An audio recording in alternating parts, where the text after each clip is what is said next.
Hey, what's up guys? Back here with another video.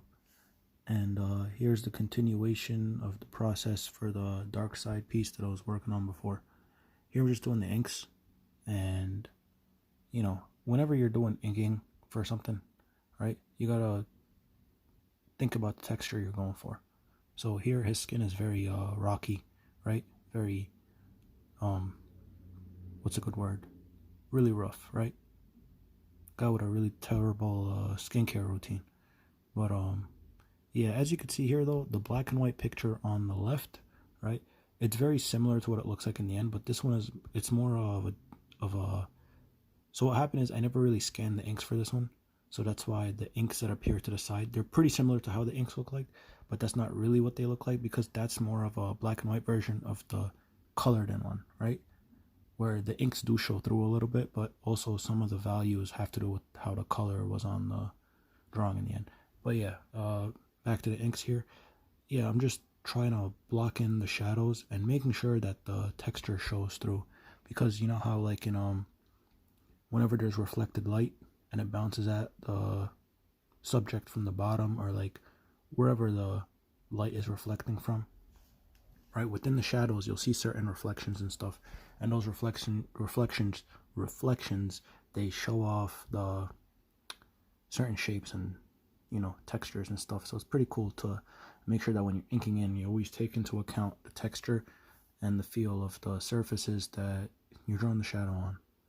So here I just and always the face, you divide it into three parts. The top part, the forehead, right, usually has the least amount of shadows, least amount of roughness, right? As you get to the eyes and the nose area, you begin to have more shadows, right, especially around the eyes and of course the bottom of the nose.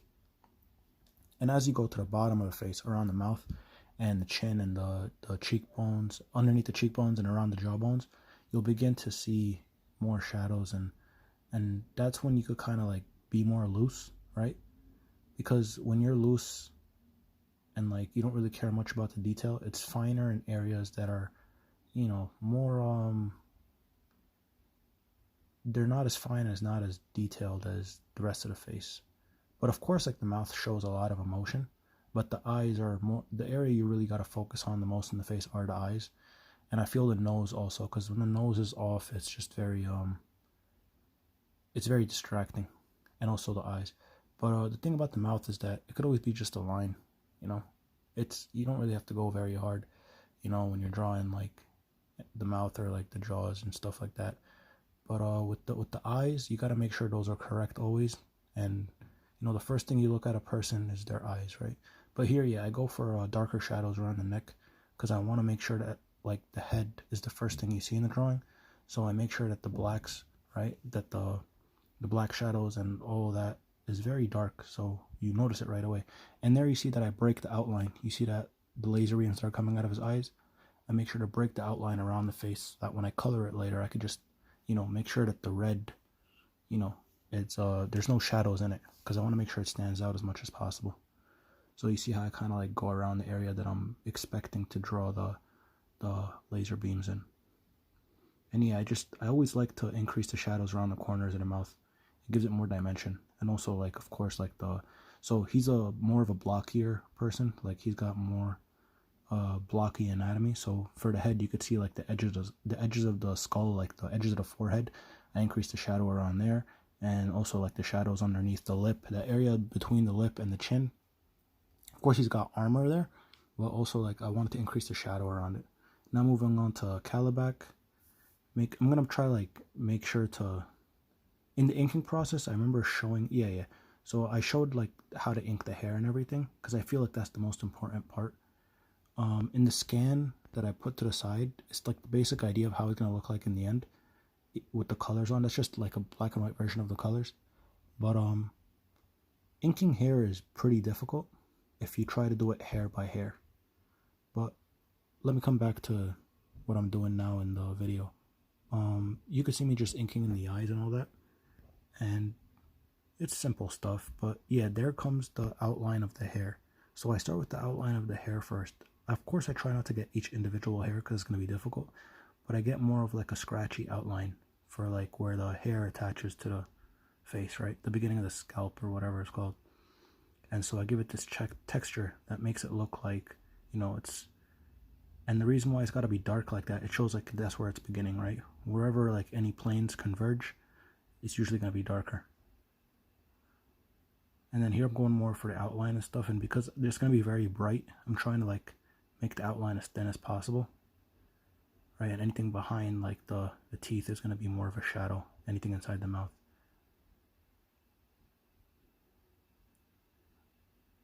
Yeah, you see here, like I'm going for like very, not scratchy lines, but I want to make sure that they're pointed at the end, right? The end of the stroke is going to be the end of where the hair ends, right?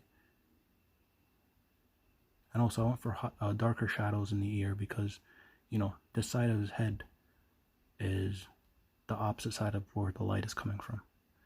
Here I'm continuing the hair, making sure, that whenever I have a brush stroke, it ends with where the hair is ending.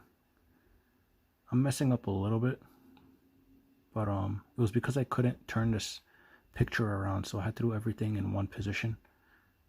That's why I like to move the paper around when I'm inking, but for this one I couldn't do that. I taped it directly to the drawing board. That wasn't a good idea. I should have taped it to like a wooden board or a clipboard that I could move around. And that's what I do now, but this was back before I was doing that. So I had less mobility in my inking techniques. So yeah, here I'm just continuing how the hair is flowing. Always, when you're sketching out hair, make sure that you just draw the direction where the direction how it flows and which direction you want it to go. Because once you get that, inking it is super easy. You just gotta like make lines in that direction it goes. And it gives that illusion of moving hair. Not moving hair, but that the hair is not an object that's just a helmet, right? Sometimes you see some artists, especially in cartoons, they just draw helmet hair, and that's not good. I mean, it depends on the character. Like if you ever watch Kids Next Door, you got number 4, he has that helmet haircut. It works there because, the whole style of that show just kind of looks like that. But then like in some cartoons and stuff, and especially in the newer ones, it's like because of certain digital animation techniques, you just don't get hair how it used to look, You get like very like, the hair is very stylized and it looks part of a costume rather than actual hair. So yeah, always make sure that you always want to make sure that your hair looks natural and it's not just one piece, right? Hair flows and it moves in many different directions and it's not always neat and put together. So you got to make sure, you got to give it that illusion that it could get messy.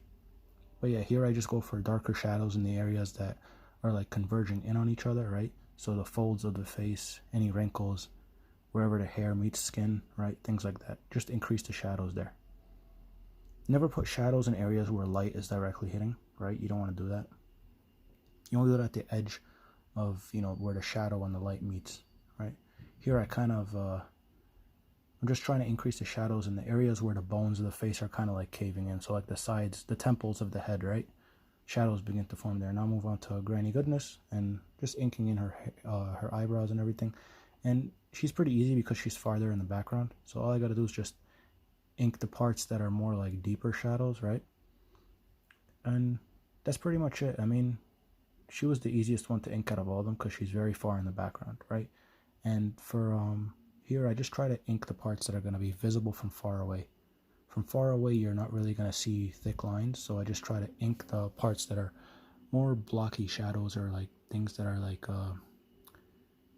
deeper in the figure, like the corners of the mouth, right? The corners of the eyes, the eyebrows of course are always visible from far away.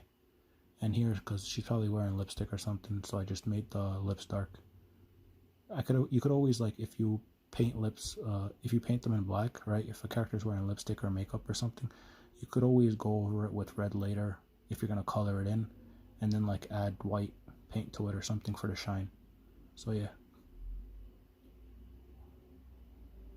the hair was pretty simple here. Even though it seems like a very dark outline, I felt like it was fine because I was gonna like color it in later anyway.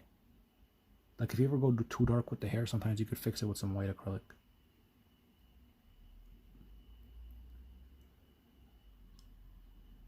Yeah, just increase the shadows around the parts that are like, that I want to make more, so it's not abstract, but it's just like impressions, just put an impression of those shapes. So for the cape, I just make sure to make it look like fabric, put some folds, dents in it. And then here for the armor, just put the shadow where the parts meet, right? So it's not chainmailed, but it's like plates, right? Like dragon scale plates or whatever they're called. And so I just add shadows where the plates look like they're meeting. You know, just imply the objects, right? Imply their texture, the pattern. That's really all inking is. And there you go. I mean, it's pretty straightforward. I'm going to move on to the painting in the next video. You know what? Scratch that. I'm not sure if I have footage, but if I find footage, I'll make another video. Alright, hope you enjoyed. Thanks for watching.